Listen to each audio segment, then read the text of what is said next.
Salut les amis, aujourd'hui nous sommes en Suisse au barrage d'Émosson, dans le canton du Valais. C'est le troisième plus haut barrage helvétique du haut de ses 180 mètres. Et c'est avec en fond ce décor magnifique que j'ai décidé de vous présenter l'Audi SQ7 TDI.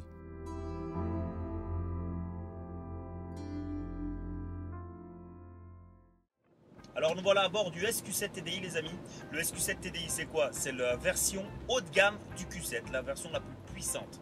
Et contrairement à l'ancien, ce nouveau modèle abandonne le V12 biturbo TDI contre un V8 biturbo de 435 chevaux et 900 Nm, toujours en TDI, couplé à un compresseur électrique. Autant dire que c'est énorme. Le pire dans tout ça, c'est que les 900 Nm de couple sont disponibles dès 1000 tours minute, donc c'est-à-dire tout de suite. C'est très impressionnant parce que j'ai rarement vu un truc aussi gros se déplacer aussi vite. Pour que vous compreniez comment fonctionnent les deux turbos ainsi que le compresseur électrique, c'est assez simple. Vous avez un turbo qui va prendre à bas régime. Et suivant comment vous appuyez sur l'accélérateur, vous avez le deuxième turbo qui, après le premier, rentrera en marche. Que vient faire le compresseur électrique là-dedans? Eh bien, le compresseur électrique vient gommer le lag du turbo.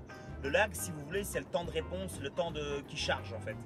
Et le compresseur, lui, va prendre d'un coup. D'ailleurs, suivant comment vous accélérez, on peut sentir le deuxième à-coup du deuxième turbo qui s'enclenche. Les perfs sont vraiment de premier ordre pour un tank pareil. 0 à 100 abattu en 4 secondes 8 et le 100-200 en moins de 14 secondes. Pour un tank de 2 tonnes et demie, c'est très très fort. Quant à la vitesse maximale, elle est bridée à 250 km/h, ce qui n'est déjà pas mal du tout pour ce genre de véhicule, parce qu'il faut les freiner les 2 tonnes et demie. Et justement, pour freiner ce camion, on a d'énormes disques en 400 mm à l'avant et 370 mm à l'arrière. Niveau châssis, cette voiture est équipée de barres anti-roulis électriques. Donc du coup, elle s'adapte au niveau de conduite, au niveau de comment vous roulez, quoi, simplement. Il faut savoir qu'en mode dynamique, c'est bluffant. Car la voiture a beau faire plus de 5 mètres de long, quasiment 2 mètres de large et peser plus de 2 tonnes, aisément plus de 2 tonnes, elle reste quand même agile. Elle sort des virages, elle grimpe, c'est impressionnant. Pour ce gabarit de voiture, j'en connais pas beaucoup qui se déplacent de cette façon. C'est vraiment bluffant sur ça. La boîte de vitesse, elle, c'est une boîte S-Tronic à 8 rapports. C'est vachement pratique, parce que même avec cette puissance et ce couple, sur autoroute, j'étais à 6 litres 2. Par contre, le plein, j'ai mis 50 € de plein, ça m'a seulement monté de 2 barres. Donc à mon avis, ça va être un plein à 200 balles assez facilement. C'est une version 7 places. Comme vous allez le voir, derrière, il y a 2 sièges qui sont ouvrables électriquement et rabattables électriquement aussi. Donc, il ne faut pas être très grand pour se mettre derrière. Et encore moins un gros sac comme moi. Voyez par vous-même, je vous ai fait une démo.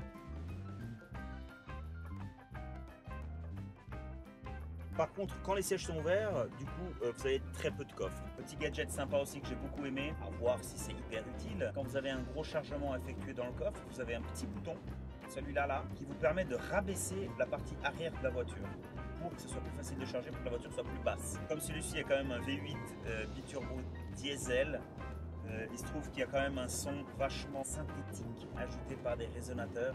C'est assez flagrant, je vais être franc avec vous. Faire le V8 biturbo essence. Malheureusement, il n'y a pas de V8 biturbo au catalogue du Q7.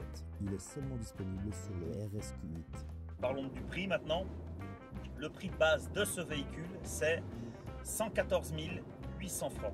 Alors c'est pas énorme, on va dire quand même, parce que comparé à une RS6, ça c'est le line assist qui me dit écoute Coco, tu reposes tes mains sur le volant, je te pète la gueule. Donc revenons-en au prix. 114 800 comparé à une RS6 qui est 150 000 francs de base, ça reste quand même assez bon marché on va dire, parce qu'il y a quand même 40 000 francs d'écart entre ça de base et une RS6 de base. Full option, c'est très simple, c'est du Audi. Audi, on arrive facilement à multiplier par 2 le prix du 4x4 rien qu'en option. Donc full option, vous pouvez aller taper dans les 230 000 francs full option.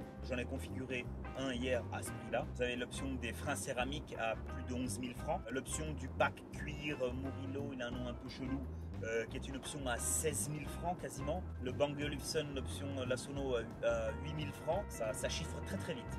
Donc celui-là est quand même assez bien équipé. Avec le Virtual Cockpit, les phares à LED Matrix, la caméra 360 degrés et aussi le volant plat, multifonction, le toit panoramique. Et des jantes en 22 pouces de la RS6 chaussées de pneus en 285 aux 4 coins.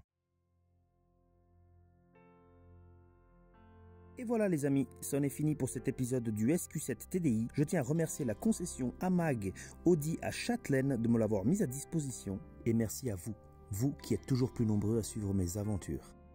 Je vous laisse avec d'autres belles images de drones prises par mon ami Hervé de chez Illusion Production.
Et je peux vous garantir que je suis pas le seul. Je suis pas le...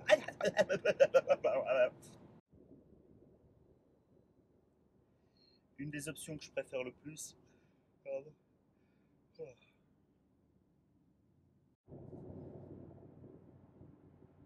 Alors si je... Pour comparer justement avec le kiwi, ça va, ça va. Surtout que Hervé, il aime la et puis ça passe bien. Oui, c'est vrai.